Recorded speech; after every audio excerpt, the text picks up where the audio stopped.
সুপ্রিয় দর্শক, আসসালামু আলাইকুম। এখানে ইন্টারন্যাশনাল নিউজ চ্যানেলে যুক্ত হওয়ার জন্য আপনাকে অসংখ্য ধন্যবাদ জানিয়ে দিচ্ছি আমাদের হাতে থাকা সর্বশেষ আপডেট। আর বরাবরের মতো সর্বশেষ আপডেট জানাতে আপনাদের পাশে আমি সাইমন সুজন। বাংলাদেশ যুক্তরাষ্ট্র পরমাণু চুক্তি, তবে কি পরমাণু বোমা বানাতে পারবে বাংলাদেশ? এবার যুক্তরাষ্ট্রকে কাজে লাগিয়ে পাকিস্তানের মতোই পরমাণু অস্ত্র বানাতে পারে বাংলাদেশ। ভাবছেন পাগল হয়ে গেছি? তবে আপনি পাগল ভাবলেও প্রতিবেশী ভারতের বুকে কিন্তু ঠিকই চরম কাঁপন ধরেছে। তারা মনে মনে মারাত্মক আতঙ্কে ভুগছে। আর এর মূল কারণ হলো সম্প্রতি আচমকায় সরাসরি পারমাণবিক চুক্তির প্রস্তাব নিয়ে ঢাকায় হাজির হয়েছে মার্কিন যুক্তরাষ্ট্র। কাগজে কলমে এটি শুধুই বেসামরিক চুক্তি মনে হলেও এর ভেতরে লুকিয়ে আছে এক অবিশ্বাস্য মেরুকরণের বীজ।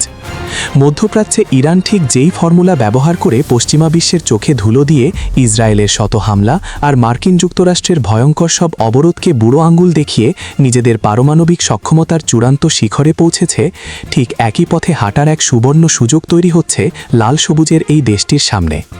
রূপপুর পারমাণবিক বিদ্যুৎ কেন্দ্রের মাধ্যমে ইতিমধ্যেই বাংলাদেশ পরমাণু যুগে পা রেখেছে। কিন্তু এবার যুক্তরাষ্ট্রের এই প্রস্তাব যদি চূড়ান্ত রূপ পায় আর ঢাকা যদি গোপনে ইউরেনিয়াম সমৃদ্ধকরণ সেই কঠিন অথচ সাহসী পথটি বেছে নেয়, তবে কি ঘটবে? একটিমাত্র পারমাণবিক বোমা কিভাবে চিরকালের জন্য ধূলিসাৎ করে দিতে পারে প্রতিবেশী ভারতের যুগ যুগ ভরে চলে আসা আগ্রাসী দাদাগিরি? কেন পশ্চিমা পরাশক্তিগুলো কোনোভাবেই চাইবে না বাংলাদেশ এই চূড়ান্ত ক্ষমতার অধিকারী হোক? আর সব কিছু ছাপিয়ে বাংলাদেশ কি সত্যিই পশ্চিমা অবরোধে তোয়াক্কা না করে এক অপ্রতিরোধ্য পারমাণবিক শক্তিধর রাষ্ট্রে পরিণত হওয়ার সাহস দেখাতে পারবে? সেসব প্রশ্নের উত্তরই দেব। মার্কিন যুক্তরাষ্ট্রের দক্ষিণ ও মধ্য এশিয়া বিষয়ক বিশেষ দূত সার্জিও গোরের ঢাকা সফরের মূল এজেন্ডাগুলোর একটি ছিল এই পারমাণবিক সমঝোতা স্মারক বা এমওইউ। 1981 সালে প্রথমবার এবং 1991 সালে দ্বিতীয়বার নবায়নের পর দীর্ঘ সময় ধরে এই চুক্তিটি মৃতপ্রায় অবস্থায় পড়েছিল। কিন্তু হঠাৎ করেই ওয়াশিংটন কেন এত মরিয়া হয়ে উঠল? পররাষ্ট্র দফতরের ভেতরের খবর অনুযায়ী নতুন এই চুক্তির অধীনে পারমাণবিক প্রযুক্তি, ভারী যন্ত্রপাতি, উচ্চতর গবেষণা এবং বিদ্যুৎ উৎপাদনের মতো স্পর্শকাতর খাতগুলোতে সরাসরি মার্কিন সহায়তা পাবে বাংলাদেশ। আন্তর্জাতিক নিয়মের দোহাই দিয়ে এটিকে একটি শান্তিপূর্ণ বেসামরিক উদ্যোগ হিসাবে প্রচার করা হচ্ছে। কিন্তু ইতিহাসের পাতা ঘাটলে দেখা যায় বিশ্বের প্রতিটি পারমাণবিক শক্তিধর দেশ তাদের পরমাণু কর্মসূচির সূচনা করেছিল ঠিক এই বেসামরিক আর শান্তিপূর্ণ তকমা লাগিয়েই।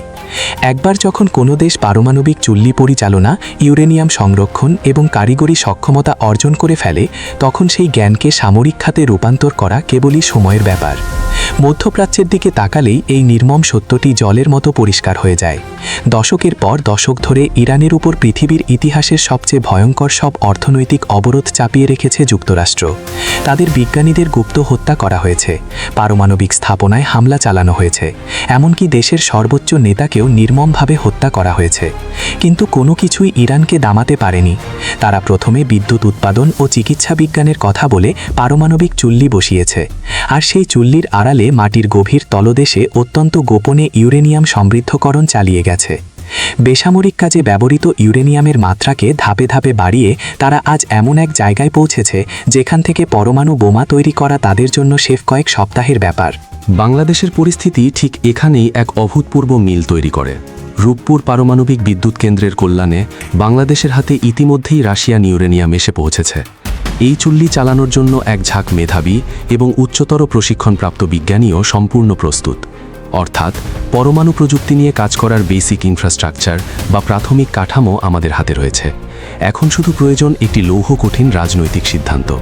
বাংলাদেশ যদি নিজেদের জাতীয় নিরাপত্তার সর্বোচ্চ স্বার্থে বাইরের পৃথিবীর সমস্ত রক্তচক্ষুকে উপেক্ষা করে ইরানের মতো মাটির নিচে গোপনে ইউরেনিয়াম সমৃদ্ধকরণের কাজ চালিয়ে যায়, তবে অদূর ভবিষ্যতে এই ভূখণ্ড থেকে পারমাণবিক বোমার জন্ম হওয়াটা কোনো অধিক কল্পনা নয়। আর এই সম্ভাবনাটি যদি বিন্দুমাত্র সত্যি হয়, তবে দক্ষিণ এশিয়ায় সবচেয়ে ভয়াবহ ভূমিকম্পটি আঘাত হানবে নয়াদিল্লিতে। দশকের পর দশক ধরে ভারত তাদের বিশাল সামরিক বাহিনী, ভৌগোলিক বিশালতা আর অর্থনৈতিক পেশিশক্তির ভয় দেখিয়ে প্রতিবেশীদের উপর একচ্ছত্র আধিপত্য কায়েম করে রেখেছে। সীমান্ত হত্যা থেকে শুরু করে অভিন্ন নদীর পানি নিয়ে যে নির্লজ্জ ব্ল্যাকমেইলিং নয়াদিল্লি চালিয়ে আসছে, তার প্রধান কারণ হল সামরিক ক্ষমতার বিস্তর ব্যবধান। কিন্তু বাংলাদেশের হাতে যদি একটিমাত্র পারমাণবিক ওয়ারহেড চলে আসে, তবে ভারতের এই যুগ যুগ ভরে তিলে তিলে গড়ে তোলা অহংকার আর দাদাগিরি নিমিষে মাটিতে মিশে যাবে। কারণ পারমাণবিক অস্ত্র এমন একটি সমতা রক্ষাকারী শক্তি, যা ছোট আর বড় দেশের মধ্যকার বিশাল সামরিক ব্যবধানকে 1 সেকেন্ডে শূন্যে নামিয়ে আনে। তখন ভারতের কোনো আগ্রাসী নীতি, কোনো সামরিক হুমকি বা অর্থনৈতিক চাপ প্রয়োগের সাহস আর ধূপে টিকবে না। ক্ষমতার ভরকেন্দ্র নয়াদিল্লির সাউথ ব্লক থেকে চিরতরে সরে এসে ঢাকায় স্থাপিত হবে। এটি ভারতের জন্য এমন এক চরম দুঃস্বপ্ন, যা তারা যে কোনো মূল্যে যে কোনো উপায়ে ঠেকাতে চাইবে।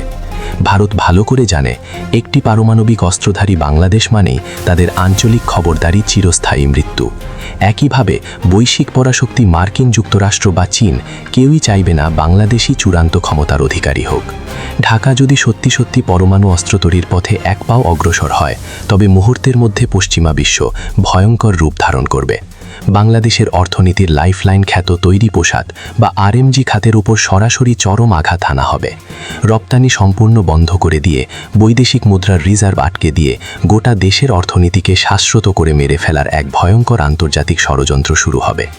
কিন্তু একটি স্বাধীন জাতি যখন নিজেদের চূড়ান্ত সার্বভৌমত্ব নিশ্চিত করার শপথ নেয়, তখন কোনো অবরোধই তাদের গলা টিপে ধরতে পারে না। উত্তর কোরিয়ার মতো একটি ছোট দেশ সারা বিশ্বের সম্পূর্ণ একঘরে হয়েও শুধু পারমাণবিক অস্ত্রের জোরে আজ যুক্তরাষ্ট্রের চোখে চোখ রেখে কথা বলে। পাকিস্তান তাদের দেশের নাগরিকদের ক্ষুধার্ত রেখে হলেও পরমাণু বোমা তৈরি করে ভারতের রক্তচক্ষুকে স্তব্ধ করে দিয়েছে। 1971 সালে শূন্য হাতে প্রবল পরাশক্তির বিরুদ্ধে দাঁড়িয়ে যে জাতি স্বাধীনতা ছিনিয়ে আনতে পারে, সেই জাতি যদি নিজেদের অজয় সামরিক শক্তি অর্জনের জন্য সাময়িক অর্থনৈতিক কষ্টটুকু মেনে নেওয়ার মানসিকতা তৈরি করতে পারে, তবে পৃথিবীর কোনো পরাশক্তির স্বার্থ নেই তাদের রুখে দেওয়ার। তবে সামরিক বিজ্ঞানের এক নিরেট সত্য হলো, কেবল একটি পারমাণবিক বোমা বানিয়ে ভূগর্ভস্থ বাংকারে লুকিয়ে রাখলেই শত্রুর মনে ভীতি সঞ্চার করা যায় না। সেই বিধ্বংসী বোমাকে নিখুঁতভাবে শত্রুর বুকে আছড়ে ফেলার জন্য প্রয়োজন হয় অত্যাধুনিক এবং অপ্রতিরোধ্য নিক্ষেপণ ব্যবস্থা। আর ঠিক এখানেই বাংলাদেশ যোজন যোজন পিছিয়ে রয়েছে। একটি পরমাণু বোমাকে কাঙ্ক্ষিত লক্ষ্যে পৌঁছাতে হলে দরকার অত্যন্ত শক্তিশালী দূরপাল্লার ব্যালিস্টিক মিসাইল অথবা পঞ্চম প্রজন্মের অত্যাধুনিক ফাইটার জেট। নির্মম সত্য হল, বর্তমানে বাংলাদেশের আকাশ প্রতিরক্ষায় এমন কোনো আধুনিক যুদ্ধবিমান নেই যা এই ধরনের ভারী এবং ভয়ঙ্কর স্পর্শকাতর অস্ত্র বহন করে শত্রুর অত্যাধুনিক রাডার ফাঁকি দিয়ে হামলা চালাতে সক্ষম। বাংলাদেশ বিমানবাহিনীর বর্তমান বহরের দিকে তাকালে চরম হতাশা ছাড়া আর কিছুই মেলে না। সবচেয়ে বেশি সংখ্যায় যে যুদ্ধবিমানটি রয়েছে সেটি হলো চীনের তৈরি F-7 BGI। আধুনিক সামরিক প্রযুক্তির এই যুগে এই বিমানগুলোকে রীতিমতো উড়ন্ত কফিন ছাড়া আর কিছুই বলা যায় না। এগুলো আকাশে ওড়ার সময় এতটাই বিকট শব্দ তৈরি করে যে শত্রুপক্ষের কোনো আধুনিক রাডার সিস্টেমের দরকারই নেই। সাধারণ অ্যান্টি এয়ারক্রাফট গান দিয়ে নিচ থেকে গুলি করেই এগুলোকে ভূপাতিত করে দেওয়া সম্ভব।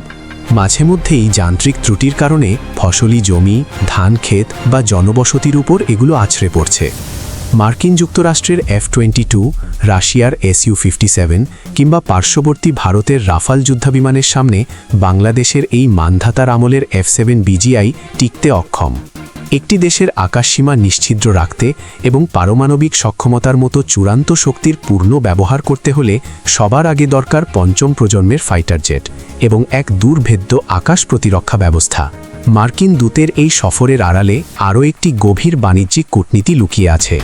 বাংলাদেশ এবং যুক্তরাষ্ট্রের মধ্যে এগ্রিমেন্ট অন রেসিপ্রোকাল ট্রেড বা ARK বাস্তবায়নের ক্ষেত্রে যেসব প্রতিবন্ধকতা রয়েছে, ঢাকে এবার অত্যন্ত কড়া ভাষায় সেগুলো তুলে ধরেছে।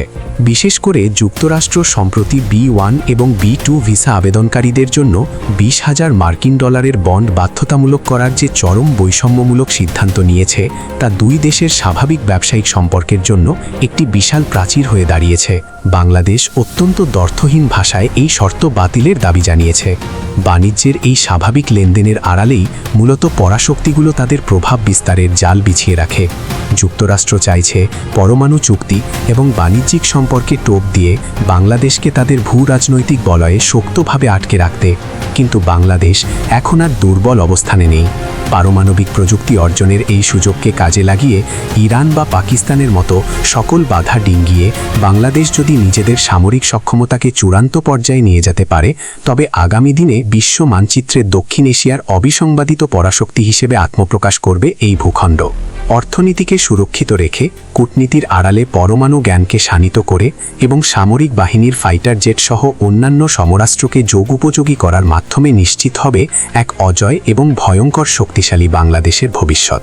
প্রিয় দর্শক, সরকারের এই পদক্ষেপ বাংলাদেশের সামরিক শক্তি কতটা বাড়াতে পারবে বলে আপনি মনে করেন? আপনার মতামত কমেন্টে জানান। বাংলাদেশের সামরিক বাহিনী নিয়ে আরও জানতে আমাদের চ্যানেলটি ভিডিও ট্যাব থেকে ঘুরে আসুন। এই ভিডিওটি ভালো লাগলে লাইক বাটনে ক্লিক করুন। ভিডিওটি আপনার বন্ধুদের সাথে শেয়ার করে তাদেরকেও ভিডিওটি দেখার সুযোগ করে দিন। আল্লাহ হাফেজ।